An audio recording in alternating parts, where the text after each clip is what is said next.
Seigneur Jésus, combien nos cœurs sont tellement dans la joie ce matin. Une fois de plus, de nous retrouver dans l'endroit le plus meilleur, si on existe même un seul dans ce monde. C'est que David pouvait dire, je suis dans la joie quand on me dit, allons dans la maison de l'Éternel. Seigneur, ce mystère est grand. Et qu'une fois que nous nous retrouvons dans ta maison, c'est là où la joie se déploie. C'est pourquoi, ô Dieu, nous voulons qu'en ce moment précis, que tu nous transportes dans les lieux célestes en Jésus-Christ, afin que nous puissions bénéficier de toutes les gloires qui est dans ta gloire. Seigneur Jésus, laisse que, ô Dieu, ce matin, que tu te manifestes, que toi-même tu prêches cette parole au travers des lèvres d'un humain, mais que toi-même aussi, Seigneur, tu puisses réceptionner cette parole dans le cœur des hommes qui sont ici, Père. Seigneur, nous voulons te voir à l'œuvre, alors manifeste-toi, ô Dieu. C'est pourquoi nous boutons dehors tout esprit qui est contraire à la volonté de Dieu, que ces esprits soient loin de nous au nom de Jésus-Christ. Seigneur, laisse que le feu du Saint-Esprit descende et que cela consume, ô Dieu, tout ce qui n'est pas de toi. Prends le contrôle de ces lieux et de ce moment précis. Seigneur, s'il y a quelqu'un qui est entré ici dans cet auditoire étant faible, ô Seigneur, laisse que tu puisses le réconforter. Donne de la force, Père, parce que nous voulons qu'en sortant d'ici, que nous puissions sortir avec l'évidence que le pays est réel, que la présence de Dieu est réelle, et que nous puissions bénéficier de ta grâce, Seigneur, ce matin. C'est pourquoi je te prie que tu puisses ôter la nonchalance, la négligence, la paresse, les fatigues, la somnolence, le sommeil, que cela soit loin de nous au nom puissant de Jésus. Dieu Tout-Puissant, nous avons besoin de toi ici maintenant, Père. Parle aux hommes, que ces déplacements ne soient pas vains, ô Dieu. Que Seigneur, tout celui qui a quitté sa maison et qui est venu ici, qu'il sorte ici, Seigneur Jésus, avec une satisfaction totale. Qu'il dise que mon cœur bouillonnait au-dedans de moi quand il m'est parlé dans l'assemblée. Seigneur Jésus, que nous puissions actualiser cette écriture et que cela soit une réalité au milieu de nous. Seigneur, nous nous souvenons, ô Dieu, de notre bien-aimé frère Patrick Chitea. Seigneur, qui en ces moments, pendant que nous sommes ici dans cet auditoire en train d'écouter la parole, lui il est sur le lit de l'hôpital en train de gémir. Ô Seigneur Jésus, est-ce le lieu approprié pour t'adorer et te louer? Seigneur, l'Écriture dit que si tu m'es plongé dans les séjours des morts, qui alors va t'adorer? Dieu, tu ne tires pas gloire d'un corps malade. Seigneur, nous nous unissons comme un seul homme, Père. En unanimité, ô Dieu, nous venons, Seigneur, réclamer la santé de notre frère Patrick au nom puissant de Jésus-Christ. Seigneur, que tout ce qui peut arriver de dangereux, que cela s'arrête à l'instant même, ô Dieu. Seigneur, nous avons besoin de te voir et nous voulons, Seigneur, palper le Dieu qui a fait la promesse. Seigneur, quand toi tu fais la promesse, tu engages ta personne.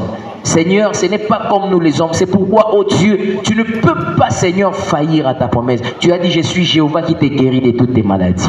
C'est pourquoi, oh Dieu, interviens dans la vie de notre frère. Nous voulons le voir installé et retourner dans ses fonctions, qu'il puisse travailler, Seigneur, pour ta gloire, ô Père. Seigneur, souviens-toi de lui, ô Dieu. Souviens-toi aussi de tout celui qui est dérangé dans la chair, notamment notre papa André Bokota, ainsi que les autres, ô Dieu. Seigneur, sois avec eux, ô Dieu. Laisse que, Seigneur Jésus, ta grâce soit sur eux, Père. Parce que si nous tenons, c'est par ta grâce. Nous ne pouvons pas tenir de nous-mêmes, mais c'est ta grâce qui fait en sorte que nous puissions tenir. Reçois donc la louange, l'honneur, la gloire, la puissance, la richesse, la force, pour le siècle des siècles. Bénis, Seigneur, quelques portions de l'écriture que nous allons lire. Au nom de Jésus, nous te prions, demandant ainsi. Amen. Que Dieu vous bénisse. Aujourd'hui, il n'y a pas d'interprète. Alors, priez pour que Dieu puisse nous envoyer des personnes dévouées à ce service, afin que le culte soit complet dans toute son entièreté. Je bénis le Seigneur pour la présence de tout un chacun de nous. Je crois que nous sommes heureux d'être dans la maison de Dieu. Est-ce que vous pouvez saluer votre voisin qui est à côté de vous? Saluez juste la personne qui est à côté de vous.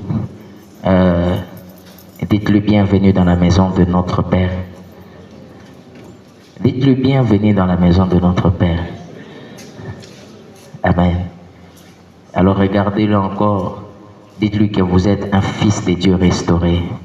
Vous êtes une fille de Dieu restaurée. Gloire à Dieu. Regarde encore ton frère. Maintenant pose-lui la question, pourquoi tu n'es pas venu à la Sainte Seine hier? Ne posez pas ceux qui étaient là, demandez à ceux qui n'étaient pas venus. Demande pourquoi tu n'es pas venu à la Sainte Seine hier. Qu'est-ce qui s'est passé? Quand vous posez la question là, ne riez pas. Donc soyez vraiment méchant. Et qu'est-ce qui s'est passé? Pourquoi tu n'es pas venu à la Sainte Seine hier? C'est quoi le problème? Qu'est-ce qui s'est passé exactement? Alors hier, on a passé des moments merveilleux dans la présence de Dieu. Je sais que pour une raison ou pour une autre, peut-être que vous n'avez pas eu l'occasion ou l'opportunité d'être là, mais faites de votre mieux et faites ce que vous pouvez en tout cas pour que les prochains rendez-vous avec le Seigneur, que vous ne puissiez pas manquer. Amen. C'est-à-dire que s'il y a des choses qu'il faut arranger, arrangez-le. Amen. Il n'y a pas de choses qui doivent être plus, qui peut effrayer Dieu. C'est-à-dire que vous dites, ah, je ne peux pas arranger ceci parce que si j'arrange ça, les gens vont connaître qui je suis, ainsi de suite. Le problème, ce n'est pas que les gens connaissent qui tu es, mais c'est que Dieu connaisse qui tu es exactement. Il faut confier sa vie au Seigneur Jésus-Christ. Il n'y a que Dieu qui est l'auteur de ta vie.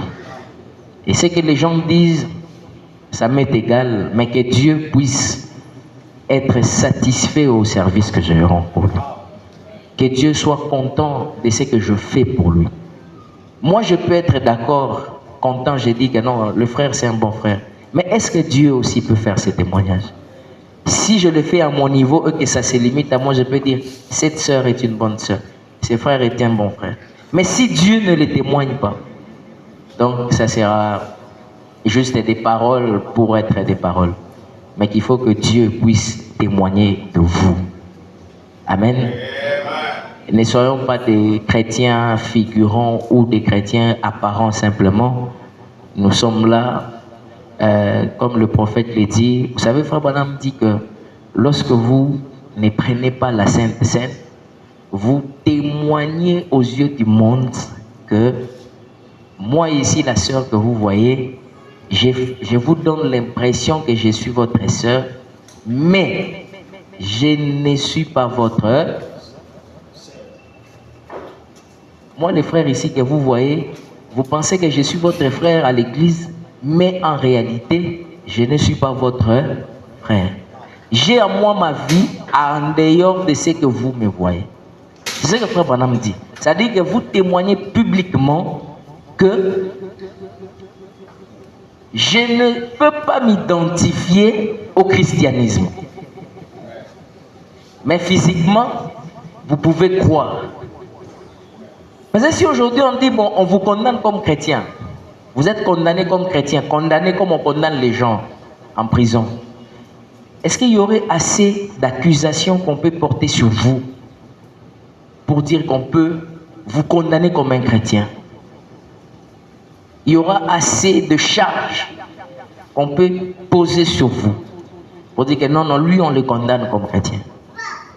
Il est régulier à la prière, il aime le Seigneur, il aime le veiller.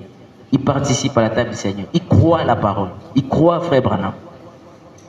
Il y aura assez de motifs pour qu'on puisse vous condamner comme un chrétien, où il n'y en aura peut-être que 2 ou 3. Voilà pourquoi j'encourage toute personne qui est ici à vivre la vie de la parole, à vivre la vie de la chrétienté. Certes, ce n'est pas facile. Le long du chemin, il y a des embûches, il y a des choses qui peuvent vous intercaler. Vous commettez des erreurs, Mais aussitôt que vous avez commis l'erreur, redressez-vous. Prenez la marche. Dieu est plus grand que notre cœur. Dieu est plus grand que nous. Dieu est plus grand que le mal qui vient de t'arriver. C'est-à-dire que devant Dieu, je peux aller, je dis Seigneur, auprès de la croix. C'est-à-dire que pendant que le sang est encore sur le trône, on a la possibilité de nous approcher devant le Seigneur à tout moment. C'est ça la faveur que Dieu nous donne. Mais ne restons pas en chérissant quelque chose que nous savons. C'est cette chose-là même qui est à notre perte. C'est cette chose-là même qui est à notre destruction. Comme on dit, on reporte. Une autre personne dit, je vais arranger ma vie quand on va arriver en 2025. Parce que là, ça sera une nouvelle année. On va faire de nouveaux vœux, ainsi de suite, tout ça. Mais vous ne savez pas que le lendemain appartient à Dieu. Une autre personne dit que, ah non, moi, quand je vais grandir, pour le moment, je suis encore enfant, je n'ai pas encore beaucoup de responsabilités. Alors, il faut que chacun prenne la responsabilité de son âme. Sachant que les temps que nous vivons, ce sont des temps fâcheux. Des temps très, très fâcheux. L'heure est tellement avancée que nous le pensons. Nous ne pouvons pas passer seulement notre temps dans beaucoup de choses. Vous voyez beaucoup de gens, par exemple, ce matin, il a regardé, il a calculé, il a dit, bon, si je vais à l'église à 7 heures, le culte a déjà commencé, et puis la prédication, je serai en retard, après, ça sera compliqué et tout. J'irai seulement le dimanche prochain. Mais si on lui pose la question, alors si c'était le travail, non, j'allais chercher des parapluies, j'allais chercher tout ça. Si c'était les études, non, on avait un terreau, sinon j'allais échouer. C'est-à-dire qu'aujourd'hui, la responsabilité de ton âme, c'est toi-même qui peux le gérer. Aucune personne, toi-même, tu peux décider sur comment tu dois commencer à nourrir ton âme. Est-ce que vous dites Amen? Amen. Parce que le temps que nous vivons, ce sont des temps très, très dangereux. Très dangereux alors. Des moments vraiment fâcheux. Mais que Dieu nous aide seulement. Parce que si Dieu nous aide, je pense que rien ne peut faire obstacle. Amen. Nous allons quand même lire la parole de Dieu. Ce matin, nous allons parler de la loi du processus. On a déjà parlé de ça une fois, mais je voulais aborder cela dans un autre angle aussi. Il sera un peu beaucoup plus bénéfique pour nous. 1 Corinthiens chapitre 10, versets 9 à 13.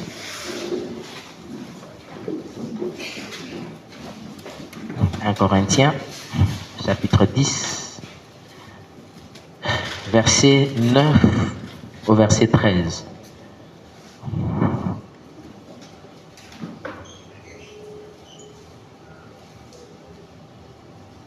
Si vous y êtes, on peut faire la lecture ensemble.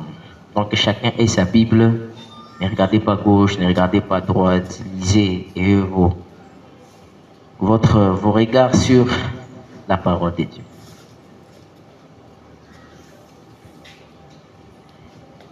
Je commence. Je suis dans Louis II, 1 Corinthiens chapitre 10, verset 9 au verset 13. Ne tentons point les seigneurs comme le ténèbre quelques-uns d'entre eux qui périrent par les serpents. Ne murmurez point comme murmurent quelques-uns d'entre eux qui périrent par l'exterminateur. Ces choses leur sont arrivées pour servir d'exemple et elles ont été écrites pour notre instruction, à nous qui sommes parvenus à la fin des siècles. Ainsi donc, que celui qui croit être debout prenne garde de tomber. Aucune tentation ne vous est survenue qui n'ait été humaine. Et Dieu qui est fidèle ne permettra pas que vous soyez tentés au-delà de vos forces, mais avec la tentation, il préparera aussi le moyen d'en sortir afin que vous puissiez la surmonter. Que Dieu bénisse la lecture de sa parole. On peut s'asseoir. Une fois de plus, je vous salue dans le nom de notre Seigneur Sauveur Jésus-Christ. Alors, ce matin, nous allons parler de la loi du processus. C'est que, pourquoi le processus, comment le processus, quelles sont les étapes et quels en sont les bénéfices et pourquoi, si vous ne suivez pas le processus, qu'est-ce qui peut vous arriver? Pourquoi le processus? Dans la vie d'une personne, dans la vie d'un chrétien, le processus est important. Je crois que nous connaissons le mot, on en parle souvent, les processus, mais aujourd'hui on va approfondir un peu sur ce que cette loi, comment ça fonctionne, comment ça opère, la loi du processus et pourquoi Dieu a imposé que cette loi existe dans la nature et comment cela travaille. Alors, là où nous venons de lire, dans le livre des 1 Corinthiens, je crois que vous avez toujours une pensée pieuse. Je vous recommande vraiment de prier pour notre frère Patrick, qui est vraiment souffrant. Donc, et chacun de nous, là où il est à chaque instant, 10 minutes, 15 minutes, priez vraiment pour lui. Le matin, quand j'avais appelé encore son oncle, il m'a dit, frère, vraiment, je vous demande d'être vraiment en prière, Nous croyons vraiment à la prière. Donc, je crois que vraiment, nous devons activer la prière. Ça sera une très, très bonne chose. Alors, aucune tentation ne vous est survenue qui n'ait été humaine. Le principe devait arrêter à 12h45 parce qu'on a une réunion avec frère Rosé et la sœur Gravel. Je vais faire de mon mieux, mais je crois que nous ne sommes pas aussi tellement pressés. On peut avoir même quelques minutes. Vous pouvez m'accorder même quelques minutes que je parle même de quelque chose. Et puis après, on va rattraper. Même si on sortait à 15h, il n'y a pas de problème. Alors, la loi du processus. Aucune tentation ne vous est survenue qui n'ait été humaine. C'est-à-dire, toutes les tentations qui viennent vers vous ont toujours un caractère humain. Il n'y a aucune tentation qui peut venir vers vous qui doit être au-delà de ce que vous ne pouvez maîtriser. C'est-à-dire qu'en réalité, quand vous prenez cette écriture, vous allez voir que tout ce que Dieu envoie, c'est-à-dire par quoi vous traversez, par où vous traversez, Dieu vous envoie en réalité des épreuves que vous avez déjà connues et que vous allez surmonter. En réalité, le corps, les yeux, les nez, l'esprit, tout ce que nous avons de physique n'a pas encore expérimenté cela, mais votre esprit est conscient de cela et votre esprit sait que vous allez surmonter cette épreuve. Voilà pourquoi il n'y a rien qui peut vous arriver que vous n'avez jamais connu. Est-ce que vous dites Amen? Parce que Jésus-Christ qui a vaincu toutes choses, à la croix, il a dit tout était accompli. C'est-à-dire que tout ce que vous voyez qui vous arrive, tout ce par quoi vous traversez, il faut déjà savoir qu'au départ, ce sont des choses qui ont été vaincues. Et si ça vous arrive, et quand ça vous arrive et que vous le voyez, même si c'est d'actualité pour vos yeux, même si c'est une nouveauté pour votre corps, mais votre esprit sait qu'à la croix, on a vaincu cela. Est-ce que vous dites Amen? Alors maintenant, comment ce processus fonctionne justement? Aucune tentation. Vous devez retenir toujours là où nous sommes ici. Donc, parce que ici, c'est l'écriture de base. Nous allons commencer à y revenir toujours. Aucune tentation est survenue qui n'ait été humaine. Et Dieu qui est fidèle, la Bible dit Dieu est fidèle, ne permettra pas que vous soyez tentés au-delà de vos forces. Ça veut dire la fidélité de Dieu est conditionnée même à la manière dont vous êtes. C'est-à-dire qu'il sait que je ne peux pas lui demander, c'est pas comme nos professeurs quand on était à l'école, ils donnent d'autres exercices, mais quand ils vont vous donner maintenant les devoirs ou les interrogations, ils donnent au-delà de ce qu'ils vous ont appris. C'est-à-dire pour que vous échouez. Mais Dieu, quand il vous donne, c'est-à-dire qu'il sait déjà qu'il vous a préparé avec une constitution que vous allez réussir à cette épreuve. Et qu'est-ce qu'il fait? Qu'est-ce qui vous certifie que vous allez réussir? C'est à cause de sa fidélité.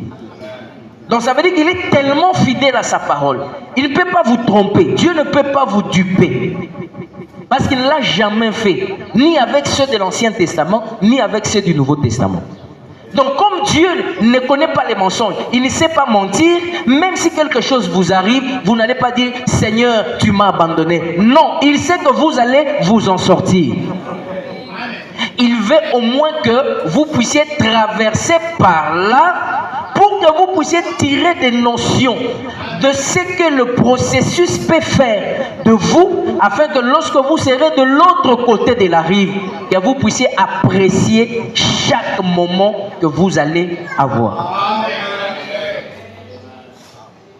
C'est-à-dire que Dieu vous prépare, Dieu vous conditionne, il vous amène dans une sphère, dans une zone, il vous amène de passer des moments de turbulence. Vous allez dire, ah Seigneur, mais comment les méchants prospèrent jour après jour, et ils ont de bonnes, comment les méchants ils ont ceci, ils ont des maisons, des véhicules, mais moi pourquoi Jésus? Non, Dieu sait pourquoi il est en train de faire ça. Il est en train de frayer un chemin pour toi, c'est que les autres sont insensés, ils n'ont pas la connaissance. Mais vous, quand vous allez obtenir par le chemin de la douleur, par le chemin de la tristesse, parce que vous allez moissonner avec larmes, et quand vous allez maintenant récolter, vous saurez respecter celui qui n'a pas. En réalité, Dieu veut vous enseigner, il veut vous donner des notions.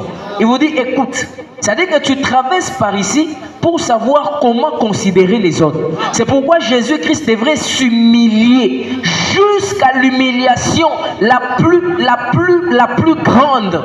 Il s'est humilié où on l'a déshabillé à la croix.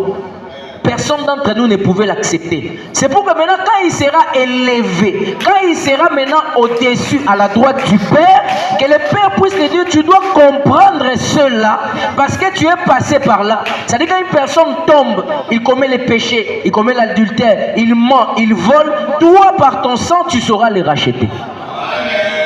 Parce que tu connais ce que veut dire la souffrance, tu connais ce que veut dire le péché. Quelqu'un dit Amen? Amen.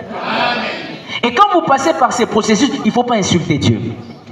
Ne dis pas Seigneur, tu m'as abandonné. Ah Seigneur, nous aussi qui te servons. Seigneur, les gens du monde. Non, ce n'est pas les gens du monde, c'est toi avec Dieu.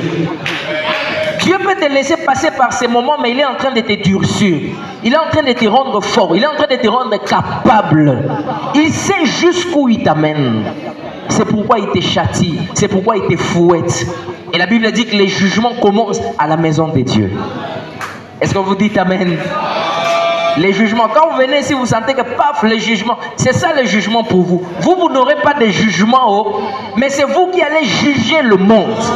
C'est pourquoi quand la parole sort et que vous sentez vous êtes condamné, rapidement mettez-vous en règle avec la parole. Parce que c'est un moyen pour vous d'être juste, parce que vous savez qu'un jour je jugerai ce monde. Est-ce que vous dites Amen? Alors la loi du processus, pourquoi alors donc le processus doit être là? Dieu est fidèle, Dieu étant tellement fidèle, c'est nous les hommes qui sommes des menteurs, c'est nous les hommes qui ne respectons pas ce que nous disons. Mais Dieu, sa fidélité est éternelle. La fidélité de Dieu est irréversible. Ça dit quand il donne la promesse, il sait qu'il va l'exécuter. Alors Dieu ne s'adresse pas à nous avec le corps ici que nous avons, le corps qui est issu de la terre. Mais quand Dieu nous parle, il sait que par sa parole, quand il nous parle au travers de sa parole, il sait que ceux qui sont à lui, comme il dit, mes brebis entendront ma voix. Ils vont l'exécuter. Ça dit, ces brebis-là, vous n'êtes pas brebis parce que vous possédez ce corps, mais vous êtes brebis parce que vous avez été créés à son image. En réalité, quand Dieu envoie sa parole, il l'envoie pas pour que l'homme chair puisse la croire, mais il l'envoie pour que l'homme esprit puisse croire à cette parole. Dieu, quand il envoie l'épreuve, il ne l'envoie pas pour que l'homme chair puisse traverser l'épreuve, mais que l'homme esprit puisse surmonter l'épreuve. Parce que c'est que l'homme esprit a des capacités au-delà de l'homme la chair. Est-ce que quelqu'un dit Amen? C'est-à-dire la parole a été envoyée pour que vous le croyez, pas au niveau des yeux, mais au niveau de l'esprit. Parce que c'est cet esprit-là qui est à la ressemblance de Dieu. C'est cet esprit-là qui est à l'image même de Dieu. La notion d'homme et de femme n'existe pas chez Dieu. C'est-à-dire quand Dieu a créé l'homme dans Genèse chapitre 1, il a créé l'homme et la femme. Ils étaient tous dans un même corps. Je m'excuse. Tous étaient dans un même corps. C'est quand on arrive dans Genèse chapitre 2 que maintenant les sexes se diffèrent. Là maintenant on commence à former. C'est-à-dire on prend maintenant la femme, on les met dans un autre corps. L'esprit. Vous devez savoir que la source de l'esprit qui est en nous, c'est Dieu. Mais la source de cette chair ici, c'est la terre. C'est pourquoi cette chair va rentrer à la terre. Si vous donnez des priorités à cette chair ici, vous allez succomber. Cette chair est limitée à 70 jours. Pour les plus robustes, à 120 jours. Mais l'esprit qui est à l'intérieur a été créé avant cette chair. Est-ce que vous dites Amen? Je vois d'autres personnes qui disent Amen. Vous dites Amen? C'est pourquoi il faut chercher comment concentrer à faire mûrir votre esprit. À faire manger votre esprit. Que votre esprit mange. Quand vous mangez naturellement comme ça, vous mangez peut-être le foufou, ainsi de suite, tout ça. C'est pas votre esprit qui mange, c'est le corps qui mange. C'est le corps qui mange, mais pas l'esprit. Mais l'esprit mange maintenant quand vous êtes en train de ponctuer Amen, maintenant là. C'est là que l'esprit est satisfait. C'est là que l'esprit est dans la joie. C'est là que l'esprit est heureux. Alors vous devez commencer à savoir que mon esprit doit être exercé à ce métier. Mon esprit doit être commencé à être exercé. À chaque fois que vous faites quelque chose où vous sentez que c'est en désaccord avec la parole de Dieu, l'esprit de Dieu est triste. L'esprit de Dieu ne se retrouve pas. Il dit, mais je suis venu dans ce corps. Ce n'est pas pour qu'il prenne soin de ce corps, mais qu'il prenne soin de moi. Est-ce que vous dites Amen? C'est pourquoi quand quelque chose vous arrive, croyez d'abord que Dieu va vous en sortir indemne. Vous allez en sortir sain et sauf. J'aimerais bien une personne qui est en train de traverser un temps où il ne sait pas comment il va s'en sortir. Il ne voit comment l'issue, comment ça va se passer l'issue de ces choses. Je veux dire que Dieu est au contrôle de tout. Quand les yeux s'étonnent, l'esprit sait déjà comment va se terminer la chose.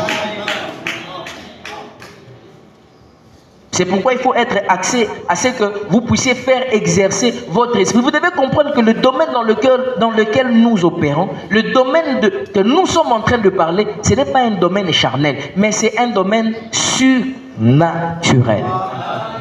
C'est au-dessus du naturel. C'est sur les naturels. Si vous n'êtes naturel, vous ne saurez pas à pénétrer ces choses. Alors, je vais prendre quelque chose dans le livre de Hébreux chapitre 6, avant que je ne lise ce que le prophète dit. Hébreux chapitre 6, verset 15. Pourquoi la loi du processus? Mais le processus par moments est dur. Le processus est difficile. Mais Dieu veut que nous puissions traverser par là. Malheureusement, dans ce monde, il y a des gens qui se réveillent, on lui dit, si tu prends ton argent, tu le mets dans un compte, et cet argent-là va commencer à se multiplier chaque jour. Quand tu pars dans une semaine, si c'était 10 $, ça devient directement 5 000 $ dans 10 jours. Et les gens aiment ça. Les gens veulent devenir riches d'un jour au lendemain. Comme Frère Branham le dit dans les investissements. Ils ne veulent pas peiner. Ils ne veulent pas que les choses soient logiques. C'est pourquoi vous voyez des gens vont chez des magiciens. Ils disent non, j'aimerais que tu me donnes la magie pour que je puisse obtenir ça. Et j'ai une femme. Et je puisse avoir un homme. Et je puisse avoir de l'argent. Et je puisse aller. Les gens ne veulent plus ces processus réels. L'homme veut des choses rapidement et que ça soit pressé. Mais Dieu lui veut qu'il y ait un processus. C'est pourquoi, à la création, à la Genèse, Dieu a commencé par faire toute chose qui a suivi le processus. Il a créé chaque chose en un jour. Le premier jour, il a créé le deuxième, ainsi de suite, jusqu'au 7e jour. Mais nous, quand nous sommes là directement, nous venons à Christ, nous venons à Dieu, nous lui imposons tout. Seigneur, donne-moi. Seigneur, donne-moi. Si tu ne me donnes pas, Seigneur, je vais relâcher la foi. Si tu me donnes, Seigneur, donne-moi directement. Non. Il faut que tu passes d'abord par ce processus. Le processus de sacrifice. Et vous allez voir que toute personne qui a obtenu des grandes faveurs devant Dieu, ce sont des personnes qui ont payé pour cela. Or, Hébreux chapitre 6, verset 15, la Bible dit ceci. Et c'est ainsi qu'Abraham, ayant persévéré, obtint l'effet de la promesse. Ça résume tout. Il y avait la promesse, mais il fallait d'abord persévérer pour obtenir l'effet de la promesse. Tel que nous sommes là, devant nous, il y a des bénédictions. Christ l'a déjà acquis à la croix et il a promis. Mais cela ne veut pas dire que nous ne pouvons pas persévérer. C'est-à-dire la persévérance demande des jours, des nuits, des semaines, des années, des mois, ainsi de suite. Selon chacun le temps que Dieu a placé. Mais du moins, il faut persévérer. Alors maintenant, toi, tu ne veux pas persévérer. Tu veux que c'est mon Seigneur, je vais devenir directement comme le frère tel, je vais devenir comme la sœur telle. Mais pourquoi pas moi? Non, lui aussi, il a persévéré. Persévère, parce que peut-être Dieu veut que tu persévères pour que tu deviennes une référence aussi pour les autres. Seigneur, je vais être fort comme le frère X. Seigneur, donne-moi la force comme la sœur X. Je veux persévérer. Et Abraham, ce n'était pas un jeu d'aujourd'hui, le lendemain, il se réveille. Non, c'était l'humiliation. On l'a humilié pour le Seigneur. Quelle est cette religion que vous pratiquez, mais pour lequel vous êtes humilié encore? Quel est ce Dieu que vous croyez, mais pour lequel vous êtes encore humilié? Où les gens te posent la question, mais c'est quel Dieu que tu sers? Regarde comment est-ce que ton Dieu t'a abandonné. Tu as des ulcères maintenant. Regarde comment ton Dieu t'a abandonné. Tu es impayé autant de moi. Regarde comment ton Dieu t'a abandonné. Tu as échoué aux examens. C'est quelle religion que tu pratiques? Quitte là, viens, on va adorer Mahomet. Est-ce que c'est pour autant que tu peux abandonner le christianisme? Jésus dit, je suis le chemin, la vérité et la vie. Il est le seul qui l'a déclaré qu'il est le chemin, la vérité et la vie. Il est le seul vrai Dieu. Il n'existe pas un autre Dieu. Les autres sont des faux dieux. Nous avons juste besoin d'avoir la vraie monnaie pour savoir que les autres sont de fausses monnaies. On ne veut pas connaître les autres, mais nous savons que Jésus est le seul qui a déclaré « Je suis le chemin, la vérité et la vie ». Et tout celui qui vient en lui, il ne sera pas perdu. Est-ce que vous dites Amen? Alors c'est comme ça qu'Abraham a persévéré. Il a cru. Abraham a accepté l'humiliation. Mais nous refusons d'accepter cette humiliation. On s'est dit, bon, non, Christ, non, non, non. Oui, Christ a été humilié. Nous aussi, nous allons passer par le même chemin.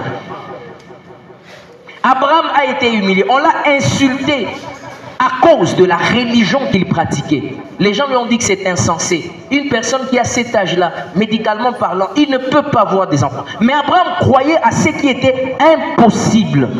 C'est pourquoi dans la persévérance, il y a un élément très important qui intervient, c'est que la foi.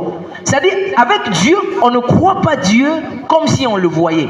Mais avec Dieu, on le croit même quand on prétend ne pas le voir. Mais on le croit toujours. On sait que Dieu existe même si on ne le voit pas.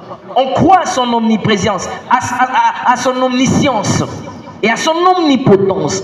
On croit que Dieu existe et qu'il est le rémunérateur de tous ceux qui les recherchent. Amen. Amen. Parfois nos yeux, c'est nos yeux qui nous limitent. Mais je suis fatigué, j'ai faim, j'ai pas d'argent, j'ai pas de travail, j'ai pas. Comment vous voulez me faire croire que Dieu est puissant? Comment vous voulez me faire croire qu'il est le rémunérateur de tous ceux qui les cherchent? C'est les yeux. Les yeux, c'est ceux qui combattent au fait. Frère Branham dit, voir Dieu, on ne le voit pas avec les yeux. Mais on le voit avec un super sens, avec la foi. Ça dit qu'on le voit. Je sais que Dieu existe. Il est comment, mais je sais. Il a quelle forme? Je sais qu'il existe. Il a quelle taille? Je sais au moins qu'il existe. Dieu, on ne le croit pas comme tel que nous sommes là, on imagine, ah, l'autre là, il parle parce qu'il a mangé, parce qu'il est bien, ainsi de suite. Non, on croit Dieu, même quand on est en difficulté, même quand on est dans la souffrance, dans la maladie, on croit qu'il existe. On sait qu'il est le rémunérateur de ceux qui les cherchent. Je suis devant vous ici tel que je suis là. Vous pouvez savoir que le frère John est là. Qu'est-ce que vous dites que je suis là? C'est parce que vos yeux vous témoignent que je suis là. Mais si je vous demande un instant, fermez d'abord les yeux. Vous fermez les yeux. Est-ce que vous pouvez toujours croire que je suis là? Oui, vous savez que je suis là. En réalité, ce n'est pas les yeux qui vous font croire que je suis là. C'est-à-dire, même si mes yeux se ferment, je sais au moins que vous êtes là. C'est-à-dire, même si je dors, il y a d'autres personnes qui disent, j'ai dormi, j'ai vu Dieu. Mais comment tu dormais, tu as vu? Tu as vu comment? Parce que c'est les yeux qui voient. Est-ce qu'en réalité, c'est les yeux qui voient? Non. C'est-à-dire que ne soyez pas trompés par les sens. C'est-à-dire, nous voyons par l'esprit. Nous croyons par la foi. Quelqu'un dit Amen. Nous voyons, nous croyons, nous savons que Dieu existe, c'est par la foi. Ce n'est pas parce que nous voyons que nous croyons. Ça, ce sont des frères Thomas. Quand Thomas a vu, maintenant il a dit, oh mon Seigneur, mon Dieu. Non, Jésus dit, heureux ceux qui croient sans avoir vu. Alors si tu es là, tu dis, moi je vais commencer à prier quand je vais d'abord voir que Dieu va me bénir, quand je vais voir ceci, cela. Tu te trompes. Parce que Dieu l'a déjà fait. Mais il demande que tu croies au-delà de la foi, mais que tu commences maintenant à persévérer, comme Abraham. Abraham était fou des choses de Dieu. Il croyait en ça. Il disait, je vais y croire. Tout le monde refuse de croire. Moi, je veux croire à ça. Je sais que Dieu ne va pas me donner la honte. Parce que c'est lui qui a fait la promesse. Est-ce que vous dites Amen? C'est Dieu qui a fait la promesse. Et quand Dieu fait la promesse, mes frères et mes sœurs, il n'y a rien qui peut arrêter cela. Dieu viendra à vous et s'engagera à vous lorsque vous allez comprendre que Dieu, il n'est pas un homme pour mentir, il n'est pas un fils de l'homme pour se repentir. Et en ce moment-là, vous les prenez au mot. C'est-à-dire qu'Abraham, ainsi qu'Abraham, ayant persévéré, obtint l'effet de la promesse. Vous voulez obtenir l'effet d'un résultat, que vous priez, que vous jeûnez, que vous demandez à Dieu. L'effet, vous voulez en avoir les effets, mais est-ce que, la question que je vous pose, est-ce que vous persévérez? La réponse, c'est non, on ne persévère pas. Aujourd'hui, j'ai tellement prié, mais je suis fatigué. Demain, je prie encore, je suis fatigué. Non, non, il faut continuer à persévérer. J'ai fait les mêmes choses chaque année, je n'ai pas de résultats. Mais Seigneur, qu'est-ce qui se passe? Dieu veut que tu puisses persévérer. Combien de fois Abraham a confessé et il a cru que ça va arriver? Hier, il en a parlé. Le mois de février, il en a parlé. Le mois de juin, il en a parlé. Le mois de janvier. Mais toujours à l'église, tu es dans la même condition. Ça ne te concerne pas. Ça me concerne moi et c'est lui qui a fait la promesse. Il est question de la persévérance. Il faut persévérer. C'est comme ça qu'une écriture, quand vous voyez, quand vous regardez dans le livre de Josué, si vous prenez le premier chapitre, vous allez voir que dans le livre de Josué, il y a les enfants d'Israël qui sont là. Les enfants d'Israël qui devraient, avec Josué, où est le livre de Josué? Josué chapitre 6. Josué chapitre 6. La Bible dit, Jéricho était fermé et barricadé devant les enfants d'Israël. Seulement devant les enfants d'Israël. Mais les Philistins, les Amalécites, les Libanais, les autres entraient et sortaient comme ils voulaient. Mais devant les yeux des enfants d'Israël, la ville de Jéricho était barricadée. C'est dans Josué chapitre 6. Jéricho était fermé, barricadé devant les enfants d'Israël.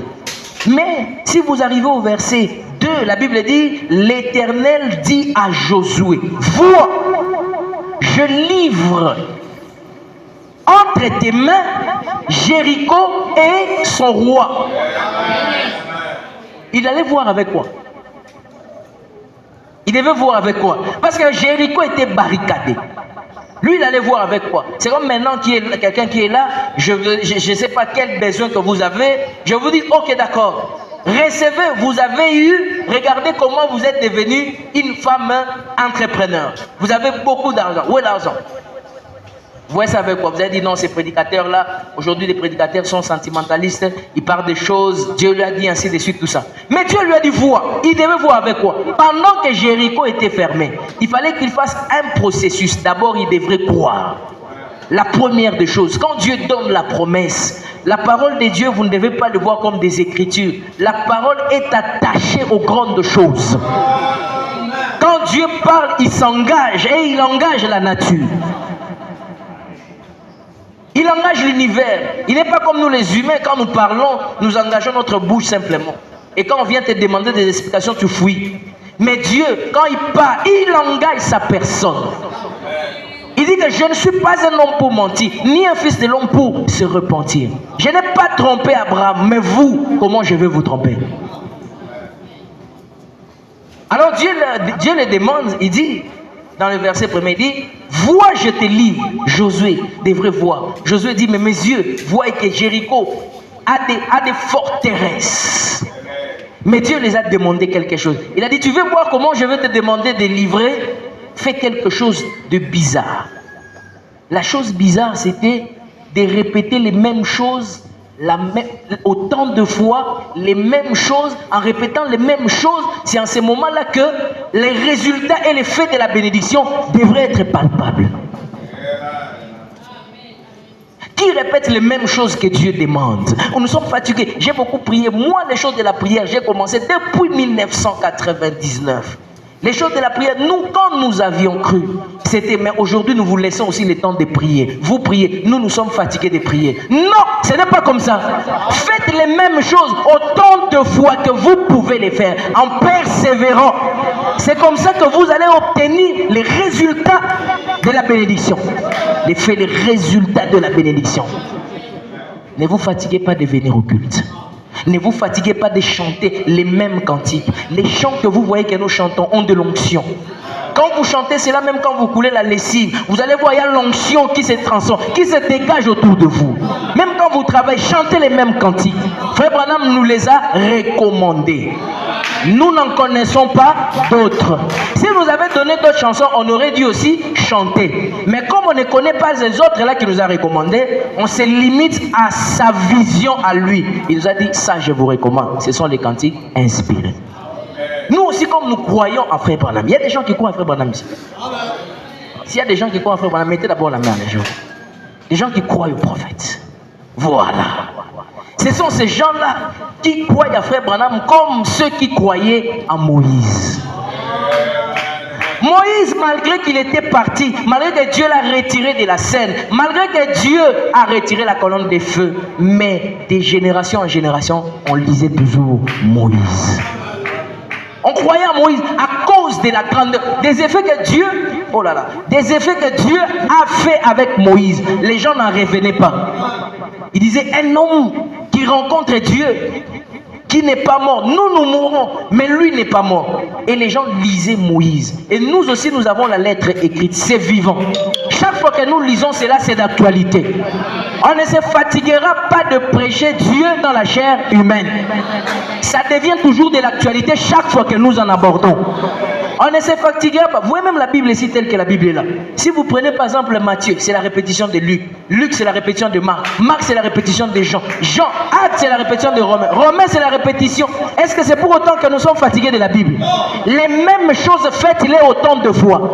Et il y a des résultats. Maintenant, Dieu les dit, écoutez, commencez à faire les mêmes choses. Allez à l'église tous les jours, les mardis, les jeudis, les dimanches. Priez chaque jour, priez à chaque heure, priez jour et nuit. Mais Seigneur, on a déjà fait ça. Mais je n'ai pas la guérison. Non, faites-les autant de fois. Il commence à faire tournoyer les gens Jéricho. Quel est le lien et le rapport qu'il y a? Tourner Jéricho et faire tomber les murs. Dieu va te demander de faire des choses qui paraîtront bizarres aux yeux des hommes, mais alors que c'est ça la réalité. C'est comme s'ils marquaient les pas, c'est comme s'ils n'avançaient pas. Mais en réalité, ils avançaient. Mais les gens voyaient marquer les pas, mais ces gens sont de fous. Au lieu de pouvoir faire des choses qui sont importantes, et ils sont en train de tourner les pas. Or, c'était la recommandation de Dieu. pendant que vous faites les mêmes choses, pendant que vous êtes dans des jeûnes, pendant que vous êtes dans des prières, un enfant de Dieu, tu dois être axé à la prière, être axé au jeûne. Mais quand tu ne pries pas, tu ne jeûnes pas, tu ne veilles pas, tu n'es pas donné aux choses d'en haut, ton esprit est tellement atrophié. Et comment tu vas aspirer à voir la grandeur, le jour, le grand jour que nous attendons, le grand jour que nous attendons, comment tu vas le voir? Lorsque vous êtes dans le processus, dans la loi du processus, vous devez savoir une chose que Luc chapitre 9, verset 62, Dieu est en train de tester votre loyauté et votre engagement pour le servir. Luc chapitre 9, verset 62. Dieu teste simplement votre loyauté, comme il a testé la loyauté de Job. Luc chapitre 9, verset 62. Jésus lui répondit, quiconque met la main à la charrue et regarde en arrière n'est pas propre au royaume de Dieu. Quiconque met la main à la charrue et regarde en arrière, il n'est pas propre pour le royaume des cieux. C'est-à-dire la charrue, c'est ça la parole de Dieu. Vous avez cru, vous êtes baptisé, vous êtes engagé, chrétien engagé. Mais Dieu sait, quand Dieu vous appelle et vous fait entrer dans le royaume, vous devenez chrétien, il ne vous montre pas les différentes épreuves qui sont devant. Il ne vous montre pas les vallées qu'il y a dans le chemin. Il vous dit seulement, viens en Christ. Mais maintenant, quand vous tenez la charrue, vous devez avancer. Vous devez avancer. Quand vous avancez, il peut y avoir des secousses. À un moment là, vraiment, vous voyez que, je voulais tomber. Ainsi de suite, je voulais tomber. Ainsi de suite, je voulais tomber. Mais, si vous regardez seulement en arrière, vous dites que Dieu dit, vous n'êtes plus digne pour le royaume de Dieu. C'est pourquoi il vous faut encore beaucoup de preuves pour prouver à Dieu que Seigneur, je peux encore être loyal derrière la parole. Je peux encore être loyal derrière le message. Vous devez avoir assez de preuves pour témoigner à Dieu pour lui dire, Seigneur, même si tu m'enlèves à Kinshasa et que tu m'as mené en Europe et que tu m'as mené à l'intérieur du pays, je resterai derrière ce message. Où que tu m'amènes, j'ai assez de bagages. Tu dois avoir assez de preuves pour prouver Dieu que Seigneur, si tu me donnes les moyens que je demande, je te resterai toujours loyal et fidèle. Tu dois avoir beaucoup de preuves. Par exemple, il y a beaucoup de choses que nous demandons à Dieu, je m'arrête là.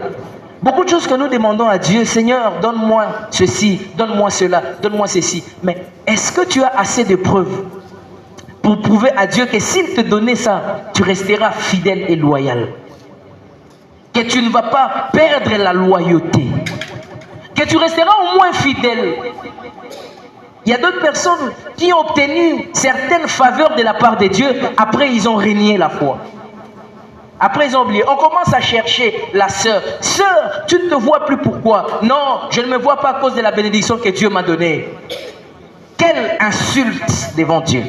Mon frère, pourquoi tu ne te vois plus? On ne te voit plus aussi fervent et zélé comme tu l'étais avant. Non, je ne viens plus parce que ce que j'ai demandé déjà à Dieu, il m'a déjà donné. C'est pourquoi vous voyez, Dieu étant aussi intelligent, qu'est-ce qu'il fait? Réveillez ceux qui dorment, j'ai fini. Quand il vous donne et que vous gérez mal, c'est fini. Il passe aussi songer à d'autres personnes. Vous êtes là? Ne pensez pas que Dieu sera là toujours pour vous. Il y aura un temps, ça sera pour vous. Mais si vous gérez mal, après qu'est-ce qui se passe? Il va aussi s'occuper de notre frère, il va aussi s'occuper de notre sœur. Il passera aussi. Vous allez rester avec des nostalgies. C'est pourquoi quand Dieu vous fait des faveurs, montrez-lui que c'est le moment que vous pouvez vous attacher encore avec lui. Et quand vous vous attachez avec lui, en ce moment-là, rien ne peut vous échapper parce que la bénédiction va durer, va rester, va traîner. Mais si vous montrez le contraire, vous allez revenir encore après des années, vous allez pleurer. À ce moment-là, il va faire comme s'il n'a pas d'oreille, mais il va aussi s'occuper d'autres fils. Dieu a beaucoup de fils, il a beaucoup de filles. Il va voir celle-ci a beaucoup prié, je vais aussi l'exaucer. Mais toi, tu resteras, Seigneur, donne-moi encore comme tu m'avais donné. Non, Dieu va dire non, non, non, non, j'ai déjà fait, c'est passé. Je m'occupe aussi des frères Daniel, je m'occupe de maman André, je m'occupe aussi des frères Sœur Béthèse. Il y a beaucoup des enfants de Dieu qui m'invoquent, que je dois m'occuper d'eux. Dieu te donne le mariage, Dieu te donne les moyens financiers, Dieu te donne les véhicules, Dieu te donne je ne sais pas moi quoi. Directement, tu disparais dans la présence de Dieu. Tu fuis Dieu. Et Dieu commence à te chercher comme Adam. Adam, où es-tu? Adam, où es-tu? Seigneur, je suis à l'église. Non, tu n'es pas là. Dieu ne demande pas physiquement si tu es à l'église. Il n'a pas besoin de ta position géographique ou physique telle que tu es assis là. Il a besoin de savoir où est ta présence que tu as signée avec lui. L'atmosphère que vous entrez tous les jours, il ne te voit plus là. La communion que tu avais, la montagne où tu allais toujours, il ne te voit plus là. Les jeûnes, les prières, tu étais habitué mensuellement, trimestriellement à prier le Seigneur avec des dates, des périodes précises. Mais ce n'est plus le cas. Adam, où es-tu? Demande à ton Adam, où es-tu? Où es-tu? Où es-tu? Tu es où? Non, je suis assis à l'église, je prêche. Non, tu n'es pas là. C'est physiquement que tu es là. Dieu étant omniscient, omnipotent, omniprésent, pouvait savoir Adam là où il était. Mais il le cherchait autrement. On a dépassé les temps. Que Dieu vous bénisse. On va voir la réunion.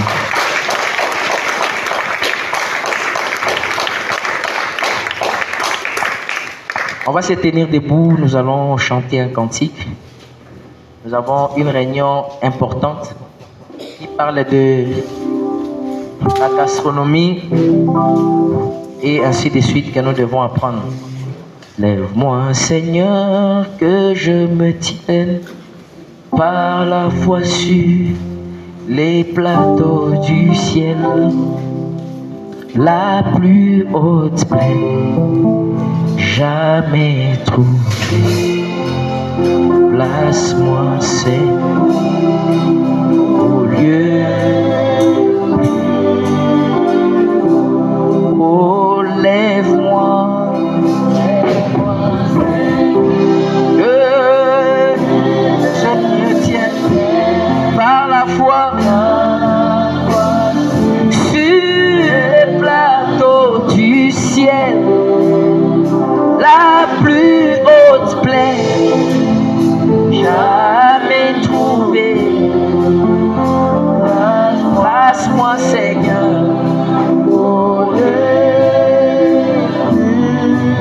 mon cœur, oh, mon cœur ne désire point ou doute et peur.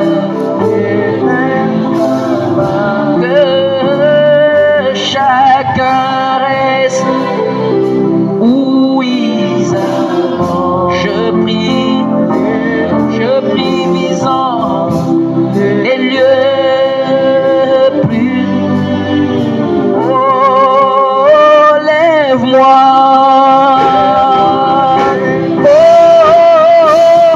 que je me tienne par la foi sur, gloire à Jésus, les plateaux du ciel. Alléluia. La plus haute plaine jamais trouvée. Jésus, place-moi, Seigneur, au lieu. Je veux atteindre les sommets. Je veux atteindre. Oh, puis la gloire éclatante avant de voir le ciel. Je prie. On s'approche de l'autel. On a nos yeux fermés, nos mains levées. On s'adresse à notre Créateur. Oh, lève-moi.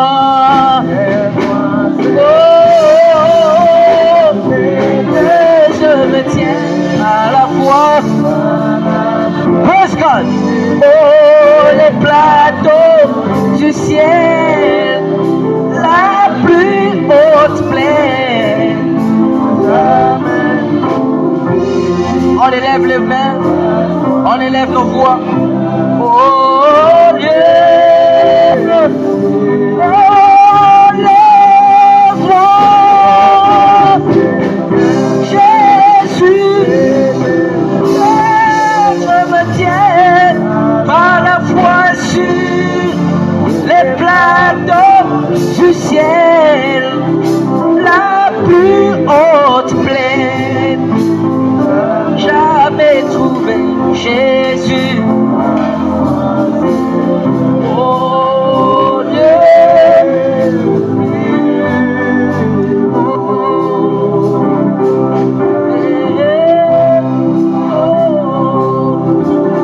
je me tiens. On élève nos voix, adressons-nous à notre Créateur. Que Dieu puisse nous donner la persévérance, la patience sur ce chemin, sur ces processus, la foi suffisante pour surmonter.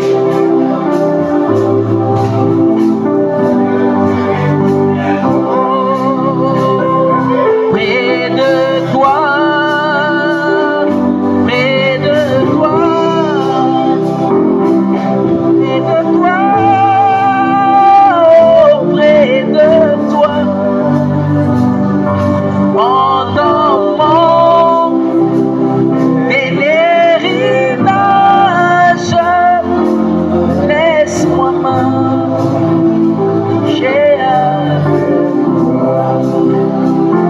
plus à terre, le sommet, et moi vivre la gloire et gloire.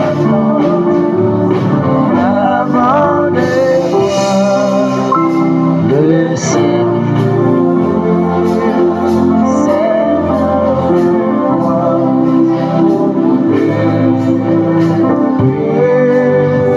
auprès de toi, près de toi,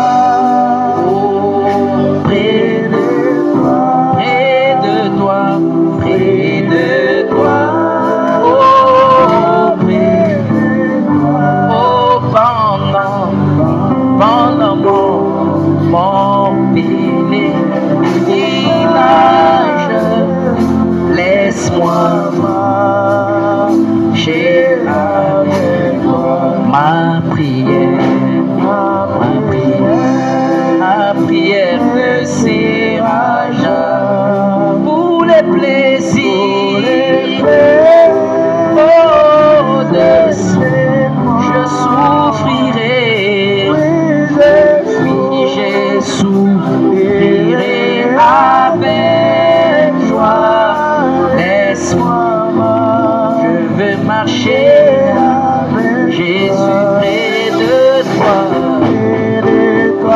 près de toi. Je te prie près de toi.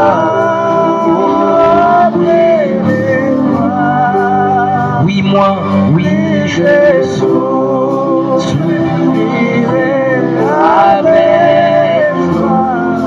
Laisse-moi marcher avec toi.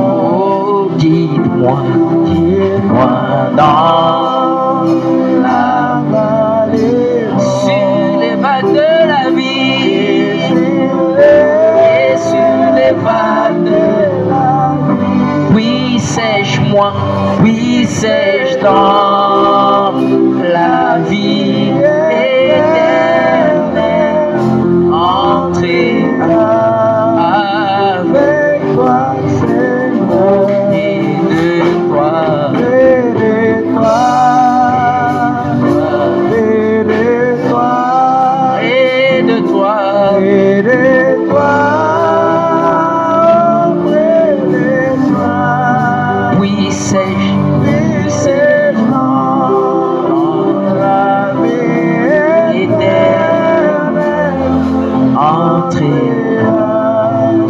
Avec toi, Seigneur.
Dieu Tout-Puissant, Créateur des cieux et de la terre, Seigneur, ce matin, je bénis, Seigneur, ton peuple qui est venu écouter la parole de Dieu.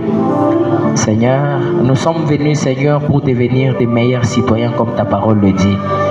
C'est pourquoi, Seigneur, quand nous étions dans ta présence, nous avons senti comme, Seigneur, la mère aigle est en train de nourrir son fils ou son enfant de bec en bec, ô Dieu.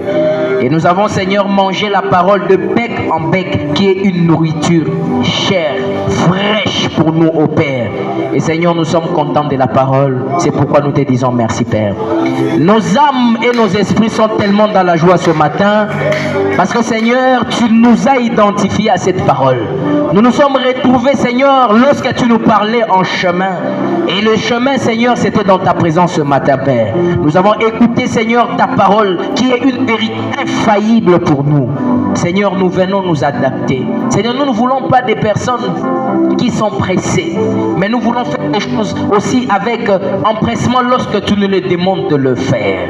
Et nous voulons nous identifier à la parole, parce qu'à chaque fois que nous nous approchons de toi, ô Dieu, que nous ne soyons pas, Seigneur, de grâce, des personnes pour qui tu regardes simplement pour regarder, mais que des personnes que tu prends comme partenaires, ô Dieu, et que, Seigneur, ô Dieu Tout-Puissant, ensemble, que nous pouvons former et que nous pouvons faire de grandes choses, quand toi tu as déjà fait pour nous et que nous aussi nous avons fait pour toi. C'est que nous pouvons maintenant faire des choses ensemble avec toi, nous allons faire des exploits. Seigneur, nous croyons en ça, ô Dieu. Nous croyons que cette parole, c'est la parole infaillible, ô Père. C'est pourquoi, Seigneur, nous venons te promettre que devant l'épreuve et que devant l'adversité, nous n'allons pas céder, mais nous allons tenir ferme, nous allons tenir bon, parce que nous savons qu'à a été accompli. Nous savons qu'à Golgotha, Seigneur, le match a déjà été gagné. Nous savons que, Seigneur, le match que nous regardons, c'est en différé. La situation était déjà réglée. Même s'il y a des perturbations, le mouvement, les gens crient comme si le diable avait marqué. Mais nous savons qu'il ne va pas marquer parce qu'à Golgotha, il n'a pas non plus marqué. Nous savons, Seigneur Jésus, qu'il a été défaillant. Et tout ce qui se présente devant nous, c'est l'épouvantail, Père. Oh Dieu Tout-Puissant, Père. Donne-nous, Seigneur, la foi comme la foi d'Abraham. Parce que nous sommes la sémence royale d'Abraham, Père. Nous croyons, Seigneur, en cette parole. Nous venons nous accrocher, Seigneur, à ces écritures. Même s'il y a l'adversité, même si les gens nous critiquent, même si les gens parlent mal de nous, même si les gens ne nous aiment pas, même s'il n'y a pas du travail, même s'il n'y a pas encore le mariage, même si les moyens financiers n'y sont pas, même si, Seigneur, nous sommes encore des locataires, mais nous croyons une chose, que notre Père est riche en terre et en maison. Il est le pourvoyeur. Alléluia. Même si ça tarde, nous attendons la promesse, mais nous persévérons. Nous allons faire les mêmes choses autant de fois jusqu'à ce que Jéricho va tomber. Et nous le croyons, Père, jusqu'à ce que tout sera brisé, jusqu'à ce que le chômage restera de l'histoire, jusqu'à ce que la pauvreté sera juste de l'histoire, jusqu'à ce que les souffrances que nous traversons, la maladie, nous allons les raconter et nous allons minimiser cela. Ça sera de l'histoire, mais nous allons entrer dans notre saison. Nous croyons, Seigneur. C'est pourquoi merci pour nous avoir envoyé cette loi du processus, parce que ça nous rend des hommes et des femmes forts. Et nous savons que nous devons endurer pour que demain nous puissions apprécier les vallées, les collines et les montagnes. Merci, Père, pour ce message du temps de la fin. C'est pourquoi, Seigneur, nous élevons ton nom, ô Dieu. Nous disons que tu sois béni au siècle des siècles, que tu sois magnifié, que tu sois acclamé, que tu sois exalté, que tu puisses régner au siècle des siècles. Nous te donnons des cris de joie. Nous t'élevons, Seigneur. Nous disons que tu es le meilleur aujourd'hui et éternellement.